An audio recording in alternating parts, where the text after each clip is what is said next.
Hello students, welcome to study for success. मेरा नाम है याशी गोयल और हम अपना चैप्टर 5 कर रहे थे, that is fundamental unit of life, cell. ठीक है, अब तक हमने इसकी 3 वीडियोस ऑलरेडी हम सुन चुके हैं। अपनी 3 वीडियोस में हम ऑलरेडी बात कर चुके हैं कि इसमें स्टार्टिंग हमने कैसे करी थी। हमने सेल थ्योरी से बात करी थी कि सेल की हिस्ट्री क्या थी, फिर थ्योरी क्या थी उसकी, फिर हमने साइंटिस्ट की बात करी थी कि इन्होंने सेल थ्योरी को प्रपोज किया था, राइट।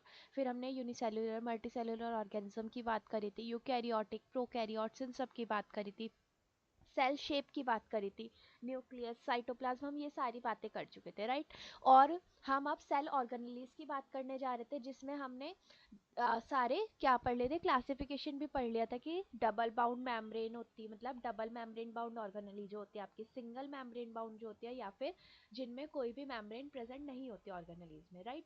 अब हम ऑर्गेनेलीज से स्टार्ट कर रहे हैं एंड मेक श्योर कि आप इस पार्ट को बहुत अच्छे से समझें, क्योंकि ये आपका एक तरह से फाउंडेशन का वर्क करेगा जो आप आगे अपनी हायर क्लासेस में, अगर आप बायोलॉजी को ऑप्ट करते हैं तो।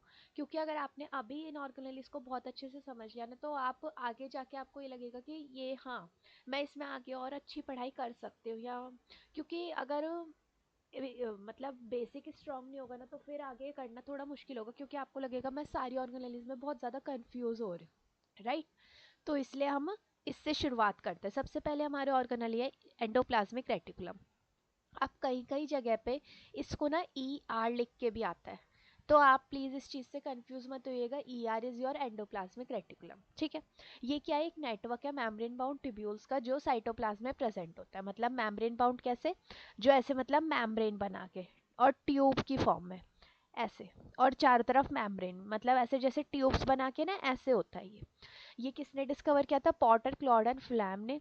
ये आपकी एनसीईआरटी बुक में गिवन नहीं है, लेकिन अगर आप इस चीज़ को पढ़ना चाहते हैं तो उसमें भी कोई मतलब बुराई नहीं है, क्योंकि आप अगर थोड़ी सी भी एक्स्ट्रा नॉलेज लेते हैं तो वो अच्छी बात होती है, राइट। आपको आगे ये पढ़ना ही है। लेकिन अगर आप सिर्फ एनसीईआरटी पे स्टक रहना चाहते हैं, दैट्स अप टू यू। लेकिन थोड़ी सी एक्स्ट्रा नॉलेज होनी ज़रूरी है, right. These are present in all cells, ये सब सेल्स में प्रेजेंट होता है except prokaryotes and mammalian erythrocytes. Prokaryotes में ये प्रेजेंट नहीं होते, और मैमेलियन इराइथ्रोसाइट्स, इराइथ्रोसाइट्स और क्या होते हैं ये हम आगे अभी बात करेंगे, लेकिन अभी के लिए आप समझ सकते हैं ये एक टाइप के सेल्स होते हैं, राइट। और मैमेलियन इराइथ्रोसाइट्स में ये प्रेजेंट नहीं होते, ठीक है। अब ये टू टाइप्स के होता है endoplasmic reticulum basically. First is your R E R, second is your S E R, okay. अब R is your rough endoplasmic reticulum, rough E R, smooth endoplasmic reticulum, S stands for smooth, smooth E R, okay. अब इन दोनों की अपनी अलग अलग properties होती है। आपकी एनसीईआरटी बुक में जो इनके ऊपर पैराग्राफ गिवन है उसमें इनमें बहुत ज़्यादा नहीं बता रखा है, बहुत बेसिक इनकी प्रॉपर्टीज, बहुत बेसिक इनके कैरेक्टरिस्टिक डिफाइन कर रखे हैं। आपको सिर्फ उतना ही पढ़ना है, बहुत ज़्यादा डिटेल में इसके नहीं जाएंगे। और बेसिक इससे जो क्वेश्चन बनता है ना, वो सिर्फ इतना ही बनता है कि आप इस पर शॉर्ट नोट लिखिए और इसके टाइप्स वगैरह को भी उसमें एलोबरेटेड वे में थोड़ा सा बताइए।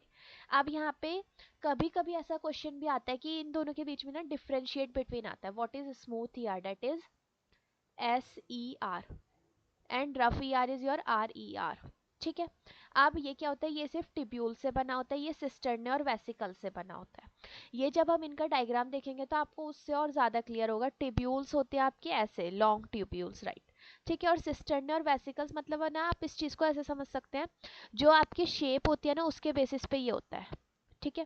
ये वाला फर्स्ट पॉइंट जो है, helps in steroid lipids and polysaccharide synthesis, इससे स्टेरॉइड्स का, लिपिड्स का और पॉलीसेकेराइड का सिंथेसिस होता है एसईआर से।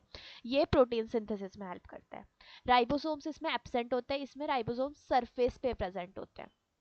एंड इस चीज को ना आप ऐसे भी समझ सकते हैं, जो आपका आर ई आर है डेट इज रफ, इसकी जो सरफेस होता है ना वो थोड़ा ऐसे रफ टाइप होता है, और जो स्मूथ होता है उसका सरफेस एकदम स्मूथ होता है। आप इस चीज को ऐसे भी समझ सकते हैं। और ये मेम्ब्रेन बायोजेनेसिस में भी हेल्प करता है, ठीक है। और इस पे जो राइबोसोम्स प्रेजेंट होते हैं हम आगे डायग्राम में भी देखेंगे, पर अभी के लिए मैं ऐसे बता सकती हूँ, ऐसे राइबोसोम्स ना सर्कल की फॉर्म में ऐसे प्रेजेंट होते हैं इस पे, और इस पे प्रेजेंट नहीं होते, ठीक है। अब इसके बाद बात आती है इसके फंक्शंस क्या है। मतलब ये एक बहुत ही मेन एस्पेक्ट समझ लीजिए आप। अगर आपके पास एग्जाम में कोई भी क्वेश्चन बनता है कि आपको किसी भी सेल ऑर्गेनेली के बारे में एक्सप्लेन्ड वे में बताना है या थोड़ा सा भी ब्रीफ देना है, तो मेक श्योर आप उसमें पहले उस सेल ऑर्गेनेली के बारे में 2-3 लाइनों में ब्रीफ व्यू दें, और फिर उसके बाद आप उसके फंक्शंस की बात करें, क्योंकि फंक्शंस की बात आपके एनसीईआरटी बुक में करी गई है इसलिए।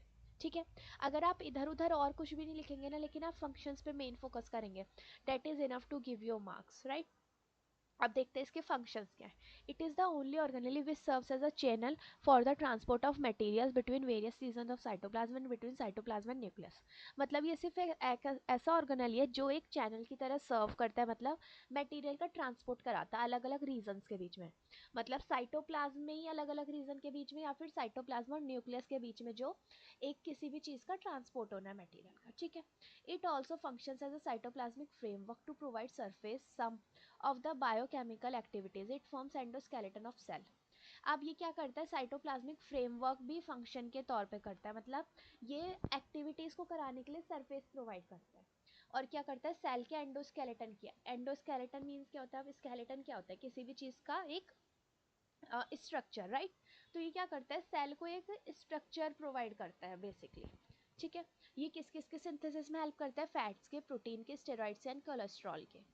SCR plays a crucial role in detoxification of drugs। आपने कभी कभी सुना होगा कि जो हम दवाइयाँ लेते हैं या फिर जो भी मेडिसिन होती हैं, उनके कभी कभी साइड इफेक्ट्स होते हैं, कि मतलब डॉक्टर्स जो होते हैं वो क्या प्रिस्क्राइब करते हैं कि आप ये वाली जो मेडिसिन ले रहे हो उसके साथ आपको ये भी लेनी पड़ेगी। एंड कुछ लोग पूछते हैं कि हमें जब उसी की नीड है तो हम दूसरी क्यों लें, राइट। तो वो क्यों होता है, उसके साइड इफेक्ट जो है उसको नलीफाई करने के लिए। तो जो SCR होता है वो क्या करता है, ड्रग्स के डिटॉक्सिफिकेशन करता है। मतलब कई बार ऐसा होता है जो आप जो बहुत ज़्यादा मेडिसिन कंज्यूम करते हैं उनके बॉडी में ना टॉक्सिसिटी इंक्रीज हो जाती है मेडिसिन की वजह से। और कभी कभी ऐसा होता है कि वो टॉक्सिसिटी इतनी बढ़ जाती है कि बॉडी के अंदर ना पॉइजन होना स्टार्ट हो जाता है, पॉइजन जनरेशन, और उसकी वजह से किसी की ना डेथ भी हो सकती है। लेकिन जो SCR होता है वो क्या करता है, उन ड्रग्स के डिटॉक्सिफिकेशन करता है, मतलब टॉक्सिसिटी को नलीफाई करता है, राइट। और इस चीज़ का ये इसका मोस्ट इंपॉर्टेंट रोल है। मेक श्योर कि आप इस चीज़ को तो ऐड करें ही करें अपने नोट्स में। Membrane biogenesis, protein and lipids produce by ER are used to produce membrane. मतलब प्रोटीन और लिपिड जो ER से बनते हैं वो मेम्ब्रेन बनाते हैं। ठीक है, अब आपके बुक में इसके बारे में 1 या 2 पैराग्राफ है मेनली, आप उसी चीज़ को बहुत अच्छे से पढ़ेंगे। मैं बार बार इस चीज़ को रिपीट कर रही हूँ, एनसीईआरटी से बाहर आपके लिए क्वेश्चन फ्रेम नहीं होता है। आप सिर्फ अगर एनसीईआरटी पे भी फोकस करेंगे ना तो वो आपके लिए बहुत इनफ रहेगी। और एक एक लाइन को 2-2 बार पढ़ने की भी आदत डालें, क्योंकि एक एक लाइन से ना 2-2 क्वेश्चन भी फ्रेम करते हैं कभी कभी तो। और ऐसी भी आदत डालें कि आप खुद से अपने लिए क्वेश्चन फ्रेम कर पाएँ, that would help you a lot. मतलब ये मेरा पर्सनल एक्सपीरियंस है कि मतलब मैंने भी अपने टाइम पे जो पढ़ाई करी हुई है वो मैं ऐसे ही करती थी कि मतलब मैं पे क्वेश्चन खुद फॉर्म करती थी। और जब आप खुद से क्वेश्चन फॉर्म करते हैं ना, आप उसका आंसर निकालने में भी एबल खुद को पाते हैं, राइट।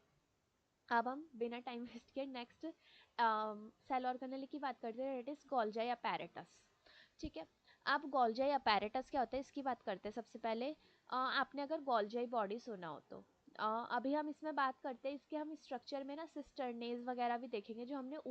ठीक है, अब गोल्जाई अपैरेटस क्या होता है, consist of a system of membrane bounded fluid filled vesicles arrange to each other in stacks called cisternae along with some large and spherical vacuoles। It is discovered by Camillo Golgi। ये आपके book में भी नाम mention है, आप इस चीज़ को याद रखेंगे। जो ये जिस साइंटिस्ट ने इसको डिस्कवर किया था दैट इज कैमिलो गोल्जाई, उनके ही रिगार्ड में इसका नाम रखा गया था गोल्जाई, गोल्जाई बॉडी। और उन सबको मिला के गोल्जाई अपैरेटस भी बुलाते हैं। It is absent in prokaryotes, mammalian, RBCs and sieve cells. जो मैमेलियन आरबीसीज और जो हमने ऊपर बात करी थी मैमेलियन इराथ्रोसाइट्स की, डेट इज सेम। ठीक है, आरबीसी इसको हम इराथ्रोसाइट्स भी कहते हैं, आप इस चीज़ को ऐसे भी याद रख सकते हैं। आरबीसीज जो होते हैं मैमेलियन आरबीसीज, राइट, उनके अंदर गोल्जाई बॉडी और ये आपका ऊपर एंडोप्लाज्मिक रेटिकुलम दोनों एब्सेंट होते हैं। ठीक है, अब ये क्या होता है, ये होता है वेसिकल्स ने इस फॉर्म में अरेंज होते हैं, जैसे आपको दिख पा रहा होगा ऐसे, मतलब कुछ कुछ ऐसे, राइट। तो ये क्या होता है, सिस फेस और इनका ट्रांस फेस, मतलब सिस फेस इनका ये वाला होता है। ठीक है, और ये वाला कौन सा होता है इनका, ट्रांसफेस। ये इस फॉर्म में अरेंज होते हैं कि ट्रांसफेस इनका नीचे की तरफ होता है। और ये स्टैक्स में अरेंज होते हैं हमेशा, मतलब जैसे आपको यहाँ पे दिख रहा होगा एक के ऊपर एक ऐसे, राइट। और इनके पास क्या होता है, कुछ बड़े और स्फेरिकल वैक्यूल्स भी होते हैं। अब हम अगर इसके फंक्शंस की बात करें वो क्या होता है, its function include the storage, modification, packaging and secretion of product vesicles. इसके ना फंक्शन मेनली ये चार होते हैं, स्टोरेज, मॉडिफिकेशन, पैकेजिंग और सिक्रेशन। आप इन सबको याद रखेंगे, ये बहुत आपको हेल्प करेंगे। इसके लिए एक निमोनिक भी होता है, that is PMSS। P for packaging, M for modification, S for storage and S for secretion of products. It involve in the formation of lysosomes. Lysosomes की formation में ये help करते हैं। Lysosomes भी एक cell organelle है जो अभी हम आगे पढ़ने वाले हैं, ठीक है। ये it is secretory in nature, ये secretory होते हैं। It helps in melanin synthesis. Melanin के synthesis में भी ये help करते हैं। Melanin is a hormone, आपने सुना होगा इसके बारे में ज़रूर, ठीक है। It involve in the synthesis of cell wall and plasma membrane also. Cell wall और प्लाज्मा मेम्ब्रेन के सिंथेसिस में भी इनका बहुत रोल होता है। और आप इनके साइंटिस्ट का बहुत अच्छे से नाम याद रखेंगे क्योंकि आपके एनसीईआरटी बुक में मेंशन है। मैं फिर से वही बात कहूँगी, एनसीईआरटी इज़ द कहना चाहिए जैसे किसी के लिए उनका वो होता है ना कि धर्म ग्रंथ जिसे हम कहते हैं, तो NCERT is the Bible of your life, right, ठीक है। अब इसके बारे में हम बात करते हैं। इसके बाद है एक और हमारी cell organelle, it is mitochondria. Mitochondria क्या होता है, it is also a cell organelle, लेकिन ये क्या होती है, double membrane bound cell organelle होती है, ठीक है। अब इसमें क्या होता है, it is a rod shaped structure found in cytoplasm of all eukaryotic cells except mammalian RBCs. ये सारे यूकैरियोटिक सेल के साइटोप्लाज्म में मिलता है और ये रॉड शेप्ड स्ट्रक्चर होता है, जैसे आपको यहाँ पे डायग्राम में भी दिख रहा होगा, right. There was these are also absent in prokaryotes, prokaryotes में भी एब्सेंट होते हैं। अब आपको एक चीज़ पता चल रही होगी, मोस्टली जितने हम सेल ऑर्गेनेली पढ़ते आ रहे हैं वो प्रोकैरियोट्स और मैमेलियन आरबीसीज में एब्सेंट होता है। तो आप इस चीज़ को बहुत अच्छे से याद रखेंगे क्योंकि biology is full of exceptions, right. तो अगर आपको कहीं पे भी ऐसे एक्सेप्ट करके कुछ है ना, तो मतलब जो एग्जामिनर होता है ना उसका माइंड सबसे पहले वहीं जाता है कि मुझे इस पे एक क्वेश्चन फ्रेम करना है। क्योंकि बच्चे क्या करते हैं, वो एक नॉर्मल पढ़ते आते हैं, वो इस चीज़ को छोड़ते हैं, इसे तो छोड़ देना चाहिए, लेकिन नहीं, आपको उस पर मेन फोकस रखना चाहिए, ठीक है। It was first seen by Kolliker in insect cell in 1880. It is also known as powerhouse of the cell or the storage battery. ये आप याद रखेंगे, it is power house of the cell, ठीक है। इससे पहले अगर आपको याद होगा हमने ब्रेन ऑफ द सेल किसे कहा था या फिर हेडक्वार्टर्स किसे कहा था, याद है आपको? Brain of your cell is your, any questions या एनी गैसेस? Nucleus, right. तो ब्रेन ऑफ सेल क्या होता है, आपका न्यूक्लियस होता है जिससे सारा कुछ मेंटेन होता है। तो माइटोकॉन्ड्रिया क्या होता है, पावर हाउस ऑफ सेल होता है, मतलब उससे सारी सेल को ना एक पावर जनरेटेड होती है। It is double membranous structure where outer membrane is specific protein while inner membrane is folded inside to form chambers called cristae. मतलब ये ना अगर मैं आपको डायग्राम बना के दिखाऊं तो ये ऐसा होता है, देखिए जैसे ये बाहर वाली मेम्ब्रेन आपकी ऐसे है, सपोज कीजिए, ठीक है। और जो इनर मेम्ब्रेन है ना वो ऐसे होती है, ऐसे अंदर की तरफ ये ना, ये ऐसे इनर फोल्डिंग्स होती हैं इसमें। और ये जो फोल्डिंग होती है ना इन्हें ये क्रिस्टे बुलाते हैं, ठीक है। तो अगर आप इस चीज को, जैसे अब ये इतना है, अब अगर मैं इसको पूरा खोलूंगी तो that is would be more large ना।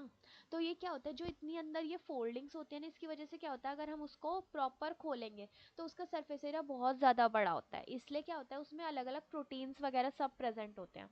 इसके बारे में ना आप 11th क्लास में बहुत डीप में पढ़ेंगे क्योंकि इसके ना एक एक प्रोटीन के बारे में पढ़ाया जाता है, क्योंकि इससे एक साइकिल रिलेटेड होती है जो हमारे उसमें मेटाबॉलिज्म में बहुत इंपॉर्टेंट रोल प्ले करती है, ठीक है। Mitochondria has its own DNA and ribosomes, इसके खुद के डीएनए और राइबोसोम्स होते हैं। अगर हम डायग्राम की बात करें, आपको दिख पा रहा होगा ये आपके आउटर मेम्ब्रेन है, राइट। अब ये इंटर मेम्ब्रेनर स्पेस, मतलब दो मेम्ब्रेन के बीच की स्पेस, ये बीच का मैट्रिक्स, ये जो इन्होंने फॉर्म करा inner folding that is cristae, इनके ऊपर राइबोसोम्स प्रेजेंट है और ये अंदर वाली क्या है, इनर मेम्ब्रेन है, राइट। अब इसके कुछ फंक्शंस की भी बात हम पहले कर लेते हैं। इसके मेन फंक्शन क्या होता है कि produce store and release the energy in the form of ATP, that is adenosine triphosphate. It is energy currency of the cell, ठीक है। अब आप इस चीज को ऐसे समझ सकते हैं, ये क्या करता है, जो अपनी पावर स्टोर करके रखता है और उसे रिलीज करता है, वो ये किस फॉर्म में करता है, एटीपी की फॉर्म में रिलीज करता है। और ये आपका एग्जामिनर का मोस्ट फेवरेट क्वेश्चन है, वो इस पे क्वेश्चन फ्रेम करते ही करते हैं कि एटीपी क्या होता है।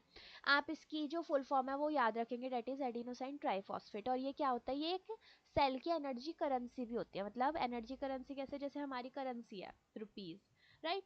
तो सेल की एनर्जी करेंसी की इस फॉर्म में उसकी एनर्जी ट्रांसफर होती है। और इसका एक और फंक्शन क्या है, it is a site for cellular respiration Krebs cycle, जिसकी मैं अभी पीछे बात कर रही थी कि आप 11th क्लास में इसके बारे में बहुत डिटेल्ड में पढ़ेंगे, जिसमें एटीपी प्रोड्यूस होती है, राइट। तो इसमें ऐसे भी होता है कि आपके जो लिविंग बींग्स होते हैं या फिर अलग अलग बेसिस पे इनमें अलग अलग एटीपीज प्रोड्यूस होते हैं, जिसके बेसिस पे आप इसको डिफर भी कर सकते हैं। और इसके जो फंक्शन है ना, वो मतलब आप ऐसे समझ सकते हैं, ये बहुत ही एक अलग टाइप का कुछ ऑर्गेनली होता है कि क्या कहना चाहिए कि ये बहुत ही अलग टाइप के फंक्शंस हैं। क्योंकि अगर आपके सेल को एनर्जी ही नहीं मिलेगी तो वो वर्क कैसे करेगा ना, मतलब अगर एनर्जी ही नहीं दी किसी को हमने, अगर आपने पूरे दिन में कुछ खाया ही नहीं है तो आप रात को लो फील करोगे ही करोगे, ऑब्वियस सी बात है। तो आपको सेल को एनर्जी की ज़रूरत ही है। तो ये बहुत ही इम्पॉर्टेंट ऑर्गेनली है जिससे आपका सेल वर्क करता रहता है और आपकी बॉडी भी इवेंचुअली वर्क करती रहती है, राइट। तो आप मेक श्योर कि आप माइटोकॉन्ड्रिया, एंडोप्लाज्मिक रेटिकुलम और गोल्जी अपैरेटस जो अभी हमने पढ़े हैं इस वीडियो में, ये आप बहुत अच्छे से समझे, क्योंकि ये तीनों ही ऑर्गेनली आपकी बहुत ज़्यादा इंपॉर्टेंट है, राइट। और इसके फंक्शंस भी आप बहुत अच्छे से समझ के चलें। और ये तीनों ही ऑर्गेनेली कैसी होती है कि इनमें डबल मेम्ब्रेन बाउंड ऑर्गेनेलीज होती है। और जो इनके ये जो है कि मतलब इन्होंने किसने इन्हें डिस्कवर किया था, आप इस चीज़ को भी ध्यान में रख के चलेंगे। सो एक क्विक क्वेश्चन पूछते हैं कि मतलब गोल्जी अपैरेटस किसने डिस्कवर किया था, राइट। सो इसका आंसर क्या होगा, कैमिलो गोल्जी। आप इसको ऐसे भी याद रख सकते हैं उनके सरनेम से। तो आप इस चीज़ को याद रखेंगे और बहुत सारी चीज़ें सिमिलर सिमिलर भी हैं। तो आप इसके लिए अपने नोट्स में ऐसे ना की पॉइंट्स करके रख सकते हैं कि इसका मेन वर्क क्या है या इसका वो क्या है। और एक और क्वेश्चन जो मुझे अभी याद आ रहा है, जो फ्रेम होता ही होता है जो इनके, ये ऐसे अलग से इनको न्यू नेम्स दिए गए, जैसे मैंने ऊपर बात करी थी, brain of cell that is nucleus, ठीक है, power house of cell that is mitochondria, energy currency of cell that is ATP. तो आप इन क्वेश्चंस को भी बहुत अच्छे से ध्यान रखेंगे, ठीक है। That's all for now, thank you so much.